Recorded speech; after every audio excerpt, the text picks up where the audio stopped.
Boa tarde a todos. Eu me chamo Lucas Pimentel e vou fazer uma introdução sobre a dignidade da pessoa humana. Tanto uma introdução do grupo, das pessoas que estão apresentando, quanto falar um pouco de como vamos apresentar o trabalho e como será dividida a apresentação. Bem, quanto à apresentação, vamos dividir da seguinte forma. Serão respondidas 4 perguntas. A primeira e a segunda pergunta serão respondidas por mim, Lucas Pimentel. A terceira pergunta será respondida pelo Pedro Henrique. E a quarta e última pergunta será respondida pela Caroline Coentro. Bem, mas além das perguntas também decidimos trazer para vocês a discussão contra um caso analisado pelo STF. E nesse caso se discutia a questão da paternidade de uma criança, se poderia se forçar ou não um homem a, a ser obrigado a prestar o exame de DNA.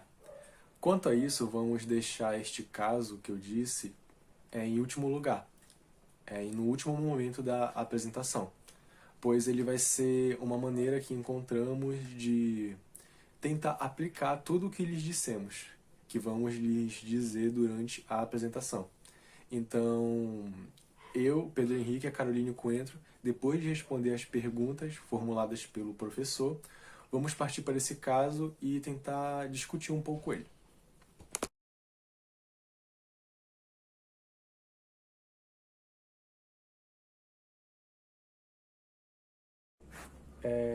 No primeiro momento, eu acho importante o que, de acordo com Ingo Sarlet, deduzimos, que não é possível aferir um conceito taxativo próprio, como se fosse uma frase certa do que seria a dignidade da pessoa humana, pois a própria dignidade da pessoa humana, ela tem uma natureza, que seria uma natureza principiológica, então ela tem uma natureza aberta, por assim dizer, e essa natureza aberta dela, que evolui também com o passar do tempo, não permitiria que usássemos um conceito, uma frase pronta do que seria a dignidade da pessoa humana.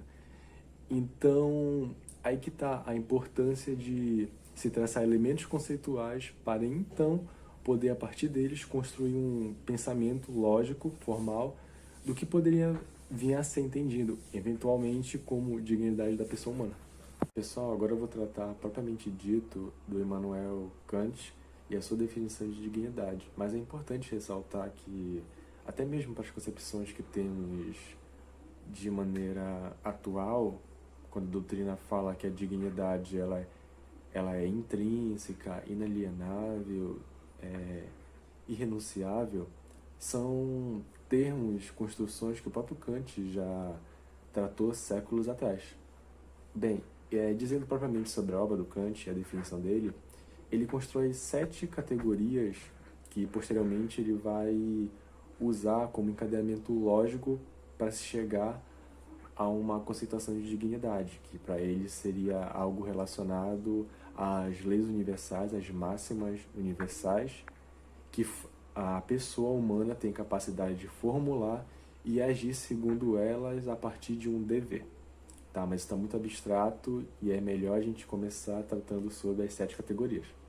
As 7 categorias, que são os 7 elementos conceituais, que ele diz ser de crucial importância para entender a dignidade, são: o primeiro, a racionalidade; o segundo, o número, que é um termo próprio que ele usa; o terceiro, a personalidade; o quarto, o fim em si mesmo; o quinto, a moralidade; o sexto, a autonomia; e o sétimo, a liberdade. E agora eu vou tentar destrinchar cada um desses elementos conceituais, para a gente poder entender melhor a conceituação própria do Immanuel Kant.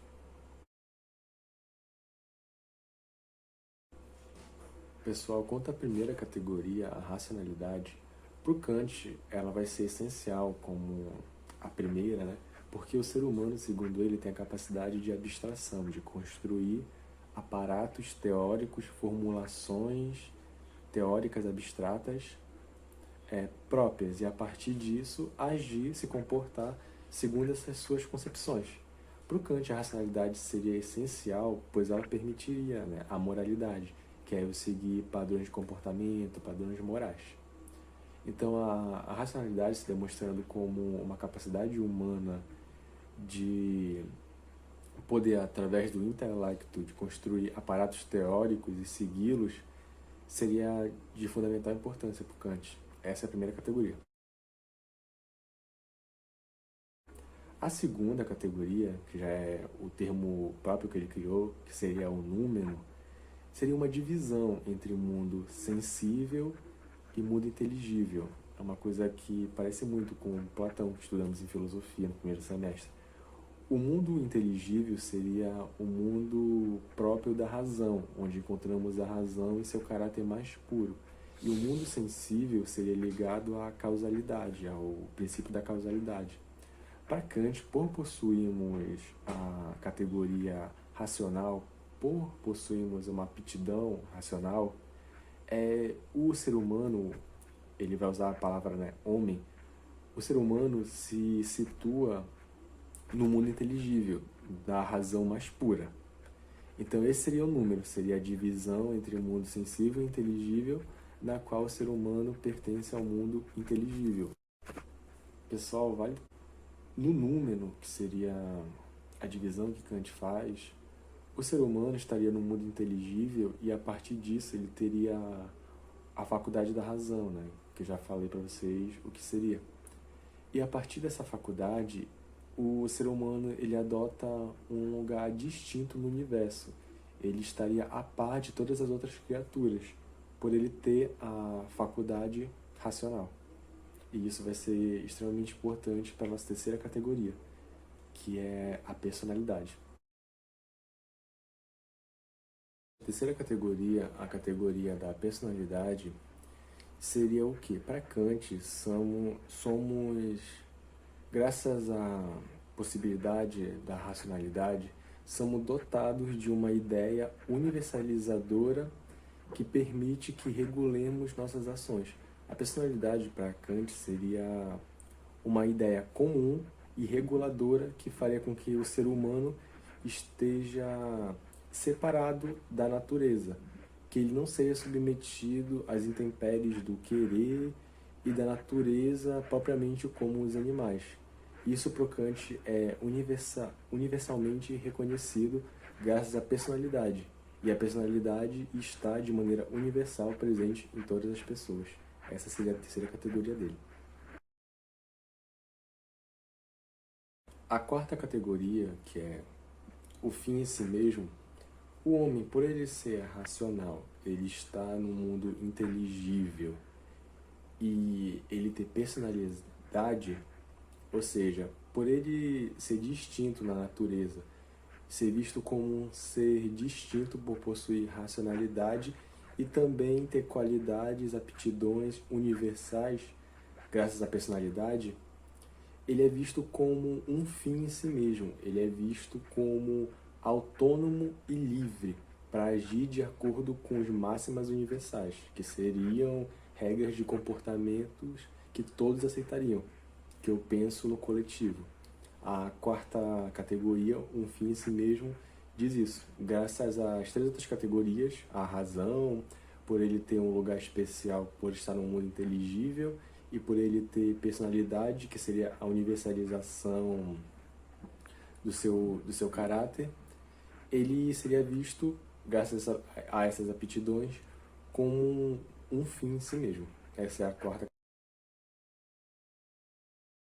A quinta categoria, a moralidade, seria um preenchimento de conteúdo da dignidade. Já que o homem é racional, está no mundo inteligível, é visto como universal, suas aptidões, sua razão, e ele é visto como um fim em si mesmo, logo dotado de autonomia, ele vai ter a moralidade como um espaço em que ele vai ocupar, ele vai agir de determinada forma a partir, possivelmente, das leis universais, que para Kant seria o agir autônomo faz com que o homem tenha moralidade, ele seja passível de agir segundo as máximas universais. Essa é a quinta categoria. A sexta categoria, a autonomia, ela vai tratar sobre a liberdade do homem. Só que essa liberdade não é fazer o que quiser. O homem, por estar submetido ao reino dos fins, que seria o homem é um fim em si mesmo, ele age a partir disso, para se alcançar isso, de acordo com as máximas universais, que são as regras de comportamento que eu penso na coletividade antes de tomar uma ação individual. Então, por Kant, a autonomia está envolvida com a relação do indivíduo para o coletivo. Para ele se determinar como um fim, ele precisa agir segundo as máximas universais. E para o Kant, o homem teria autonomia em relação à natureza, a não estar submetido ao querer natural, às regras próprias das intempéries e das causalidades naturalísticas. Por ele ser possuidor de razão, ele teria que sempre visar o fim. Se tratar como um fim, tratar o outro como um fim. Por isso que seria a autonomia, no caso, é a liberdade de agir segundo as máximas, visando o fim. O homem como um fim. Essa é a sexta categoria, autonomia. A sétima categoria, a liberdade, ela está intimamente ligada à sexta categoria, que é a autonomia. Quando se junta as duas, o Kant ele vai dizer que o homem está submetido, ele está integrado ao mundo inteligível, que seria, como aprendemos nas duas primeiras categorias, o ser humano dotado de razão, ele tem um lugar especial na natureza. Então, isso o faz exercer determinadas ações que estão submetidas ao crivo da razão. E essas ações submetidas ao crivo da razão levaria o ser humano de maneira universal a pensar e a agir de acordo com uma visão que levaria um homem a se enxergar como um fim em si mesmo, não como um meio, mas como um fim em si mesmo, a partir da sua manifestação, do seu agir de maneira autônoma e liberdade. A autonomia e a liberdade, nunca esquecer, elas estão ligadas num encadeamento lógico com as outras categorias, principalmente, para melhor entendimento, a racional, que a categoria racional levaria o homem a se entender como um ser universal e que possui um fim em si mesmo por ter um lugar privilegiado na natureza, que é o de exercer a faculdade da razão. A dignidade, então, para Kant, seria o encadeamento lógico dessas 7 categorias, que juntas fomentariam o conceito de dignidade para Kant.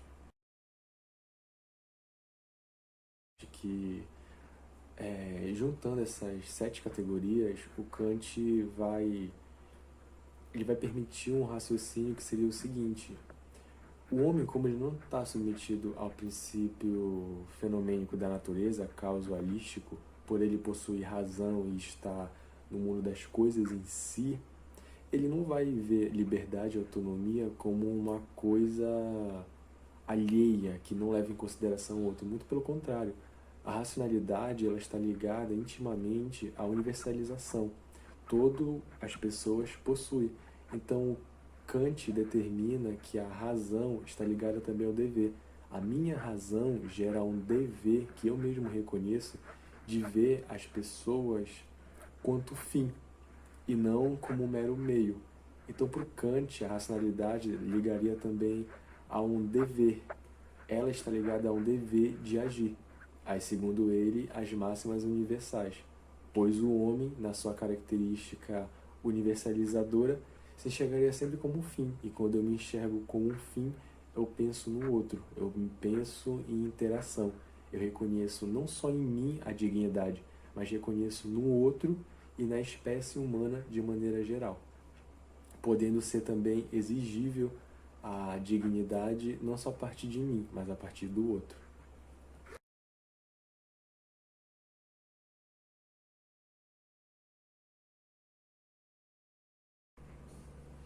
Boa tarde, eu vou responder também a segunda pergunta, que se refere a se a dignidade da pessoa humana é um direito fundamental. Se não, qual seria o status constitucional, normativo constitucional dela? Bem, primeiro, respondendo diretamente à pergunta, a dignidade da pessoa humana não é um direito fundamental, pelo menos não propriamente dito de acordo com o texto constitucional. A dignidade da pessoa humana, ela está prevista no rol dos princípios fundamentais que fundamentam nossa República. No caso, ela está prevista no título 1, artigo 1º, inciso 3º da nossa Constituição. Os direitos fundamentais estão previstos no título 2º. Então, dessa forma, pelo menos na letra da lei, ela não é prevista como direito fundamental, mas sim como um princípio fundamental da nossa República. Outra coisa que deve ser comentada é que uma das questões da dignidade da pessoa humana não está prevista no título 2º, que trata dos direitos fundamentais, é que os direitos fundamentais, eles em menor ou maior intensidade, derivam da dignidade da pessoa humana. Então, se eles estivessem no mesmo patamar, poderia entrar em choque e, no caso concreto, a dignidade da pessoa humana estaria acima dos direitos fundamentais, o que não é necessariamente conveniente, pois os direitos fundamentais pode abranger melhor o caso concreto. A dignidade da pessoa humana, por ter uma natureza propriamente principiológica e por isso mais aberta, enquanto norma constitucional, ela não seria muito bem aplicável ao caso concreto, pois ela daria espaço a defender teses totalmente contraditórias uma com as outras, usando-se o mesmo escopo de dignidade da pessoa humana, pois, como eu disse, a sua conceituação é extremamente aberta e adaptável ao caso concreto. Então, se em determinado caso os direitos fundamentais não puderem ser aplicados, somente então, depois que se esgotar todos os conceitos e princípios jurídicos que a dignidade da pessoa humana deveria ser usada, pois ela deve ter no nosso ordenamento jurídico, de acordo com a doutrina e os textos disponibilizados, um papel subsidiário e não diretamente aplicável ao caso concreto, com o risco de se dar uma plena insegurança jurídica, graças à sua própria natureza principiológica. Então, ela está prevista no rol dos princípios e não dos direitos fundamentais.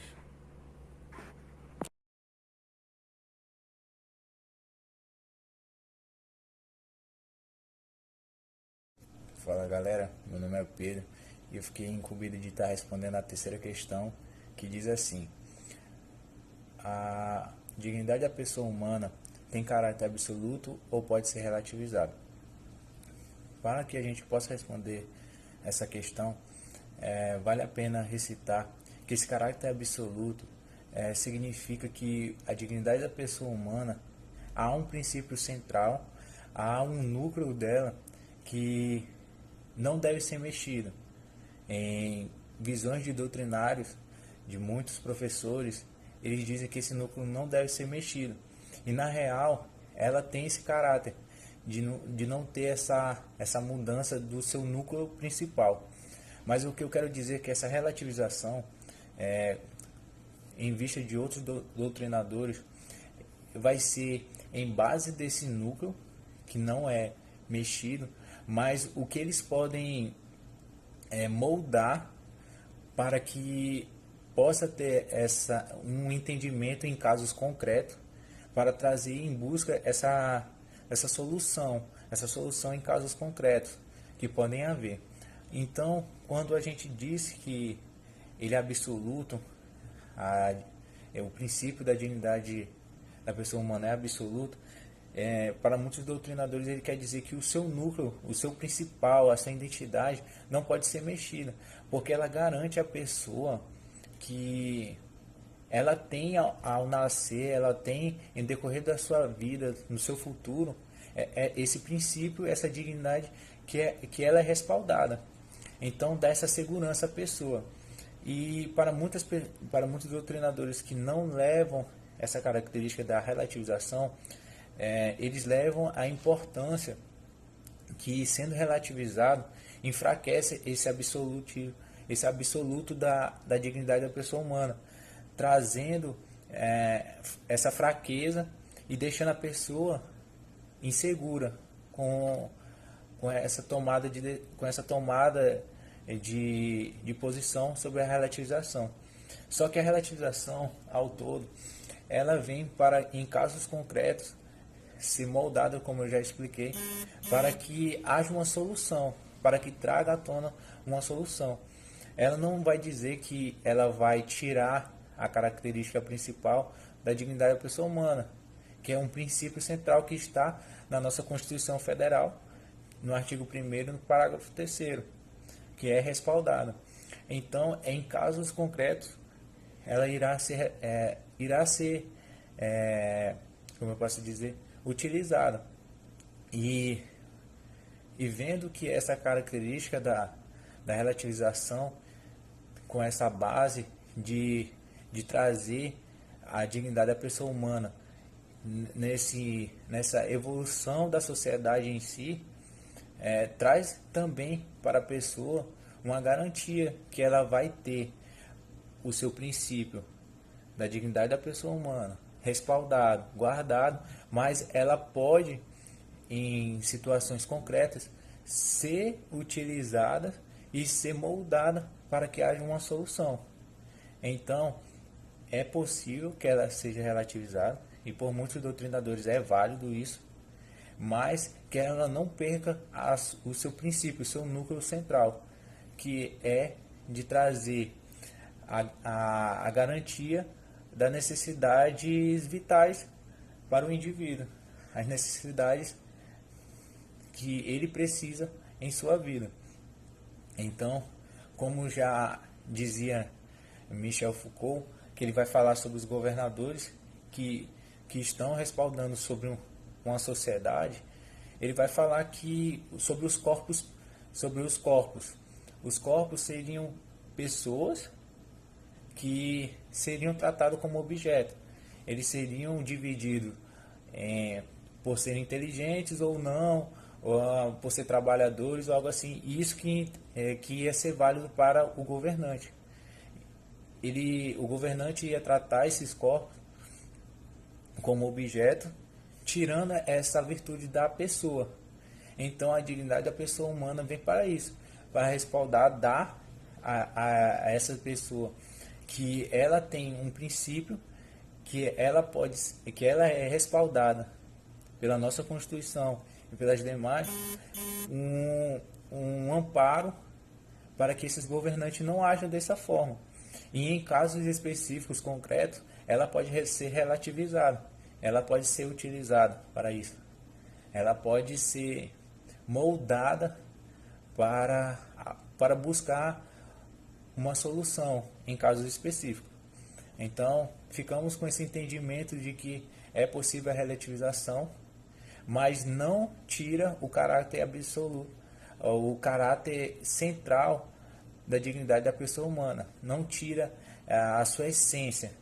Ele irá ser moldado através da sua base para que traga uma solução em casos específicos, em casos concretos. E é isso o entendimento que estudamos e tentamos passar para vocês sobre essa questão. Olá, turma, tudo bem? Eu sou a Caroline Coentro, eu estou aqui para falar para vocês sobre os textos que foram disponibilizados para o nosso grupo e correlacionar eles ao tema dignidade da pessoa humana. Além de tudo, falar se essa dignidade está sendo para todos, né? E o que acontece? O primeiro texto que eu venho falar é sobre os moradores de um bairro nobre de São Paulo, que eles fecharam as ruas com portões para evitar prostituição e crimes. E o que acontece? Esses moradores desse bairro, eles foram até os órgãos competentes e alegaram que naquela área havia muita prostituição e tráfico de drogas e constantes roubos. O que acontece? O Estado foi lá e ele concedeu a esses moradores a possibilidade, ele concedeu o direito deles fecharem as ruas daquele bairro com portões, né, inviabilizando dificultando a passagem daqueles que usavam a via para ir e vir a qualquer tempo, né, via pública. E o que acontece? É notório que, nesse caso, há uma superioridade de um grupo privilegiado, que são bastante influentes, e uma massa oprimida, que é moldada pela violência do Estado, e elas são obrigadas a satisfazer vontades de uma parte detentora de privilégios, né? Então o Estado, ele deveria estar fazendo valer o direito de ir e vir nessas ruas públicas, porém ele viola o direito de locomoção, que é igualitário. Ele infringe os direitos, oferece tratamento diferenciado, né, e desigual para o ser humano, e dessa forma relativiza a dignidade. Um outro texto a ser trabalhado também trata-se de um policial militar, né, um comandante da rota, uma polícia especializada de São Paulo. E o que acontece? Esse policial, esse comandante, esse tenente-coronel, ele fala que a abordagem nos Jardins, que é um bairro nobre de São Paulo, ele tem que ser diferente da periferia. E o que acontece? É notório nesse caso que a abordagem para aqueles que têm maior força, mais poder, que tem que ser diferente daqueles que são humildes, que são oprimidos, que são fracos perante o sistema. Então é notório quando o comandante relata uma solução ilusória para enfrentar os problemas da sociedade, né? Ele até tenta explicar da forma que ele diz assim, olha, se eu colocar um policial da Inglaterra, que ele trabalha desarmado, aqui em São Paulo, ele vai ter sérios problemas para desempenhar essa função dele. Só que é ilusório, porque ele não vai conseguir oprimindo essa massa, né? Essa parte que não é detentora de poderes, né? De poderes aquisitivos. Enfim, é ilusório. Então, esse subordinado ao governo, ele oprime, né, um grupo específico de pessoas que fazem parte dessa classe menos favorecida. Então, para se obter a dignidade, deve-se observar que os indivíduos eles devem ser tratados igualmente. Além do que, a nossa Constituição, ela deixa bem claro que todos os indivíduos eles são iguais perante a lei, lá no seu artigo 5º. E, enfim, nós podemos ver nesse caso, né, a dignidade mais uma vez sendo relativizada. Temos um outro também caso que fala sobre uma transexual, que ela pede a morte assistida se não puder mudar de nome e o gênero. O que acontece? Essa transexual é a Neon Cunha. Ela relata que desde a infância ela é maltratada pelos amigos, pelas pessoas ao redor dela, pela opção, pelo jeito que ela tinha e por não ser de acordo ao sexo que ela nasceu, né? Por não agir de acordo ao sexo que ela nasceu. Só que o que acontece? Ela diz que desde a infância ela se vê mulher, né? Ela é uma mulher. E ela pede muito que esse gênero dela, que esse direito dela seja concebido, porém que o Estado não tenha que dizer que ela é portadora, ele não vai ter que alegar que ela é portadora de uma patologia, de uma doença. Ela diz, eu não sou uma pessoa doente. Então, além para o Estado promover, para o Estado conceber esse direito do transexual, dele dizer que o gênero que ele pertence, o que acontece? O Estado diz que ele vai ter que passar por esse diagnóstico, né? Que ele vai ter que passar por um médico que deu o diagnóstico que ele é portador de uma doença, né? Então, ela por ela sentir que essa liberdade individual dela está sendo violada e por trazer consigo esses traumas psicológicos desde a infância, essa dor, esse sofrimento, ela prefere ter a morte assistida. Então, nós podemos perceber também que o Estado, ele deve sim criar as leis, mas são leis que protejam os indivíduos, leis que promovam uma vida digna e que amparem a todos de forma igualitária e não alimente traumas dos seres humanos, né? Então, o próximo texto também disponibilizado são presos por desvio de 6 milhões que têm quartos individuais em cadeia superlotada no Piauí. O que acontece? Esses presos, eles desviaram 6 milhões de verba pública e eles não possuem, ao menos, um pré-requisito para ter essa cela privilegiada, que é um nível superior, né? Que eles não têm nível superior. Então, e ali aquelas cadeias, eles vivem em apartamentos, e construíram camas para eles, camas de alvenaria, tem televisão, e podem circular livremente na cela deles. E isso não acontece nas demais celas ao redor deles, né? Nesse mesmo sistema penitenciário, há essa diferenciação. Essas pessoas são tratadas de forma desigual, né? Porque os outros presos, os outros detentos que estão ali nesse sistema penitenciário, eles vivem em condições desumanas, em celas superlotadas no Piauí. Então há esse contraste. De um lado, há pouquíssimas pessoas detentoras desse direito, né? Direito esse que a gente não sabe de onde provém, né?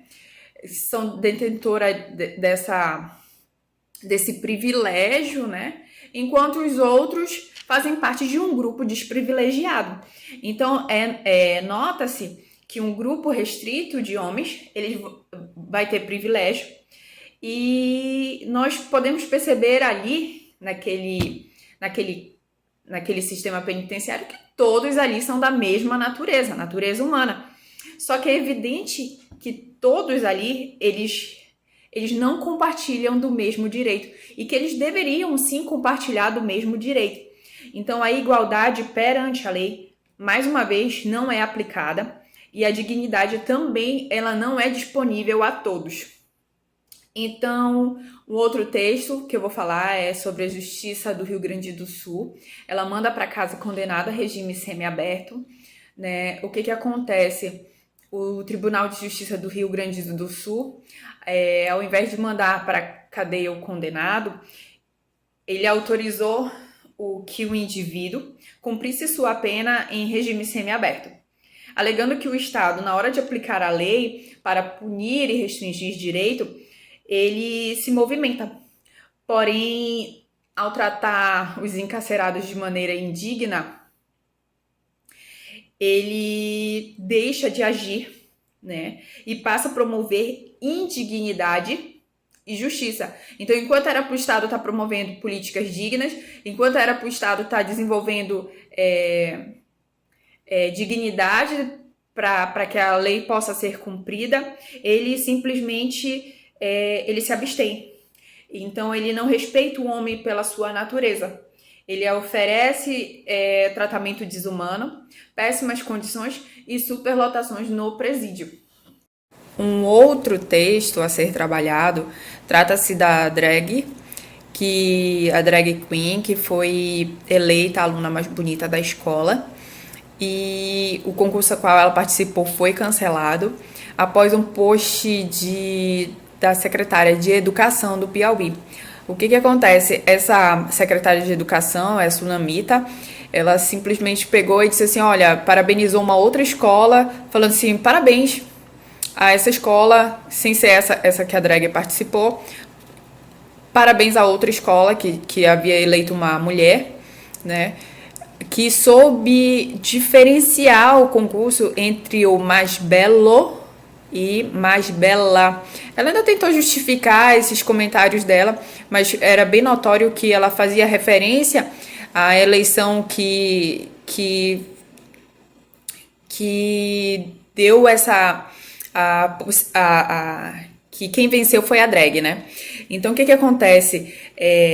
Quem dispõe desse cargo público, ele não deve valer de sua posição para gerar injustiças, né? Então, essa secretária da educação, ela não pode se valer desse cargo dela, né? A não ser que seja para prevenir injustiças, né? Ela não pode persuadir as pessoas nas suas redes sociais e, enfim,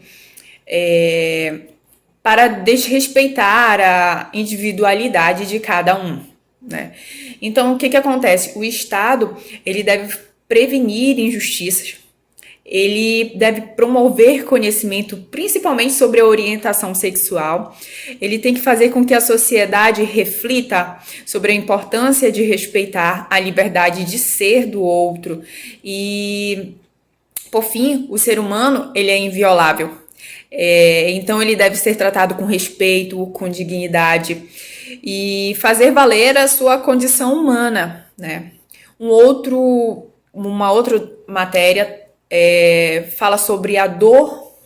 O tema dela é a dor de urinar, menstruar e dar à luz após mutilação genital. O que acontece? Essa prática de mutilação genital, ela é realizada em milhões de mulheres no mundo e ela é praticada por vários países, né? E essa prática, elas removem toda a genitália da mulher e com isso elas comprometem a saúde e a integridade de quem é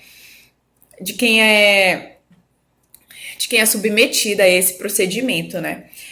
Essas mulheres, então, estão sujeitas à opressão, essa opressão cultural que foi criada nessa sociedade, né?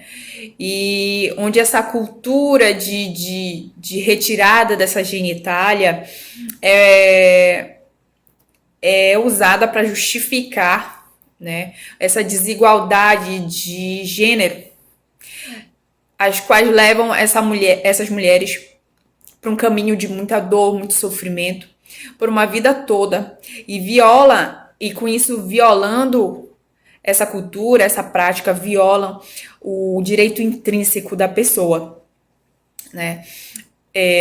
Segundo a matéria, essas mulheres, elas têm um trauma pior do que os homens que foram para a guerra, pior do que aqueles que foram para a guerra, né? Só para finalizar. E um outro tema também a ser trabalhado aqui é o seguinte, é o véu islâmico, laicidade e liberdade religiosa, né? O que acontece? O então presidente da França, na época, ele proibiu o uso do véu em espaços públicos. E isso fez com que 2 alunas que se recusaram a tirar o véu na aula de educação física, elas fossem expulsas da faculdade pública, né? Essa atitude arbitrária do então presidente, ela tirou a paz daquelas mulheres, atacou a religião, violou a dignidade, desamparou aquelas que se sentiram obrigadas a ter condutas que violavam a sua fé e a sua liberdade religiosa. Aí é mais um exemplo de que a dignidade ela está sendo violada constantemente e pelo Estado, que deveria estar nos amparando. E o próximo texto é o coronavírus. Em nome da luta contra o Covid, países restringem liberdades e direitos. O que acontece? Por causa da pandemia, a opinião e os interesses do povo, eles não têm sido ouvidos, né? Há um aumento da intervenção estatal,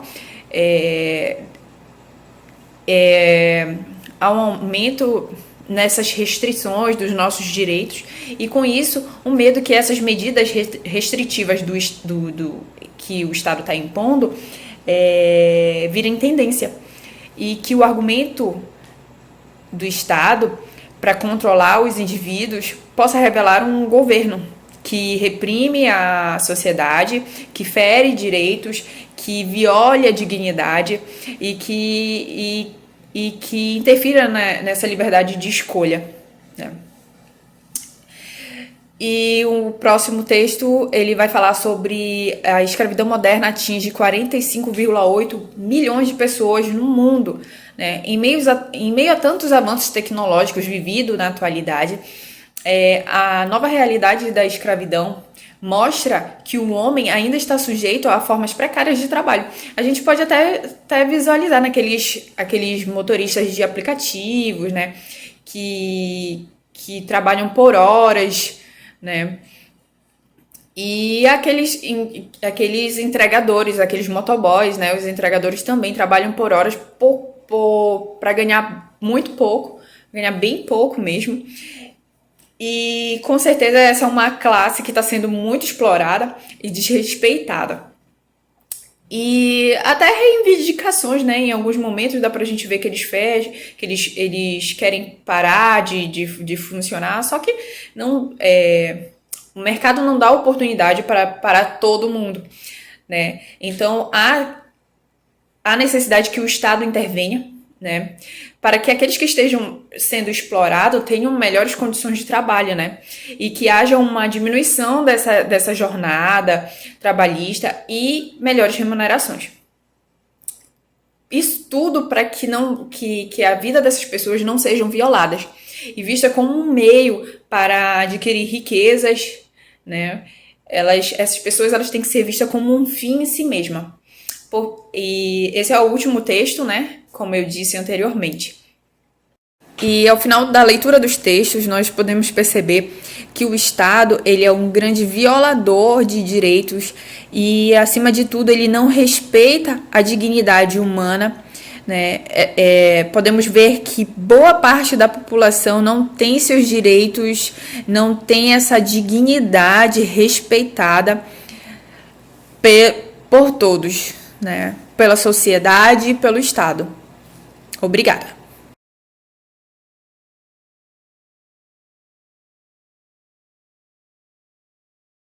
Fala galera, vou falar um pouco sobre alguns pontos específicos sobre a HC 71373, que é a coleta forçada de material genético.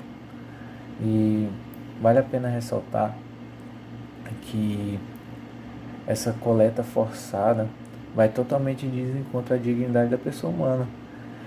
Tira o princípio da liberdade dele de escolha, que é eu escolher se eu vou dar meu material genético, algo que é do meu corpo, ou eu não vou dar, e que me é garantido pela Constituição.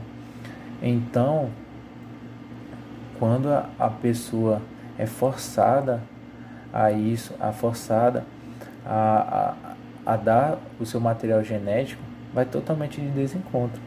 Mesmo que a criança precisa saber se tem um pai ou não, eu interfiro na escolha do pai, na escolha ou do pai ou da mãe, em outras ocasiões podem ser, mas eu interfiro nessa escolha. Só que é bastante interessante que mesmo garantindo que o pai não queira dar o seu material genético, no artigo 343 do Código de Processo Civil, no parágrafo 2º, ele vai dizer que se a pessoa, melhor dizendo, vou ler aqui para vocês, se a parte intimada não comparecer ou comparecendo se recusar a depor, o juiz lhe aplicará a pena de confissão. E isso se serve também para a coleta do material. Se eu não for ou não querer dar o meu material genético como prova para ser analisado e saber se ele é meu filho ou não, o juiz vai dar a sentença como a favor do filho. Ele vai ser o meu filho. Então é interessante analisar que é um caminho meio sem volta. Ele me assegura que eu não posso, que eu tenho essa opção de não dar meu material genético, mas se eu não der, eu vou ser o pai da criança, como garante esse artigo. Então, por muitos doutrinadores, isso aí vai totalmente de desencontro. Eu não tenho essa plena liberdade de exercer minha função, de querer o meu direito de escolha e na minha vida, e ser exposto a isso. Então, a HC, o habeas corpus 71.373, mostra essa realidade, que eu posso ter a escolha de liberdade de escolher se eu vou dar meu material ou não, para saber se eu vou ser o pai ou não dessa criança. Mas mesmo assim, se eu não der, se a minha escolha for não dar meu material genético, eu vou ser exposto a, como o artigo do processo civil diz, a dar em juízo a minha sentença que eu sou o pai. Então fica esse questionamento sobre isso. Neste momento irei falar sobre os principais argumentos de cada ministro do habeas corpus que relata a investigação de paternidade, o qual implicaria ao réu do processo a ser conduzido a realização de exame de DNA. O que acontece?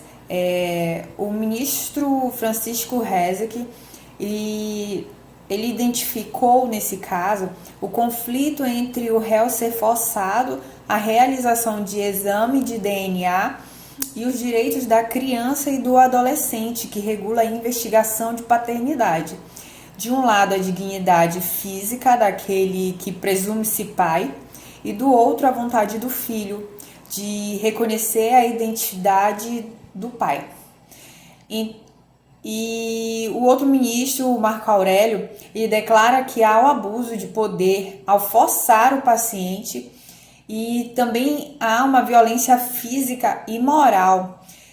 E ele diz assim, abre aspas, a recusa do paciente há de ser resolvida não no campo da violência física, da ofensa à dignidade da pessoa humana, mas no plano instrumental, reservadas ao juízo competente. Fecha aspas. E o voto do ministro Nery da Silveira disse que não há nenhuma lei que obrigue pai presumido a sujeitar-se à prova dessa natureza, e que o sistema constitucional admite reconhecimento de paternidade por presunções e indícios. De modo majoritário, a Corte então decidiu a possibilidade da realização do exame de DNA, por mais que a conduta do réu prejudicasse a realização processual, por mais que esse réu ele não estivesse colaborando com o processo.